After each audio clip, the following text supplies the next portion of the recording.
भारत विकास परिषद जगन्नाथ धाम शाखा पक्षर विश्व पर्यावरण दिवस स्थानीय बालीगुआली स्थित चिदानंद शांति आश्रम ठारे अनुष्ठित हो जाइछि। एही अवसर में पूर्वाह्न परिषदर सदस्य और आश्रम अंतेवासी सहयोग में पूजा अर्चना करा 50 कोटी फल और औषधीय वृक्षारोपण करा जायथिला।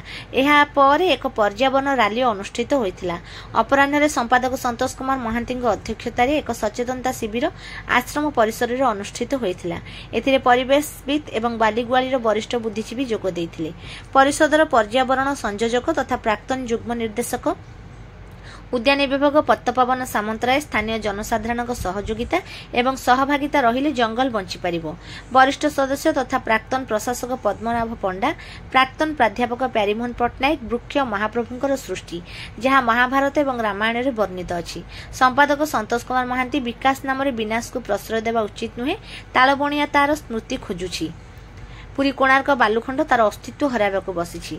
पुरी सहर चतुर्पार्श्वरे थिया नदी पुष्करणी तालबणियार मधुर जल सुंदर सबुजिमा तार अस्तित्व हराइबाकु बसिलाणी। एतिकी बेलु समूह पदक्षेप न नेले ए सुंदर सबुजिमा नष्ट होई जिवो एवं तार परिणाम समस्ते भोग करिवे।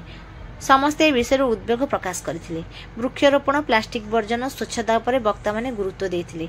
एथिरे राष्ट्रीय महिला बाल विकास सदस्य सुप्रीति रथ जोग दे घरे किछि ना किछि गछ महिला माने लगाइबाकु परामर्श देथिले। सदस्य अवनी बल्लभ दत्त, बुद्धदेव महापात्र, पीताम्बर महापात्र, रजेश्वर महाराणा, हरप्रसाद महापात्र, मीरा महाराणा, ममता पात्र प्रमुख सहयोग करथिले। एही कार्यक्रम वर्ष तमाम चालू रहिबो बोली परिषद पक्षरु कुहा जायछि। शेषर अक्षय कुमार दास धन्यवाद अर्पण करथिले।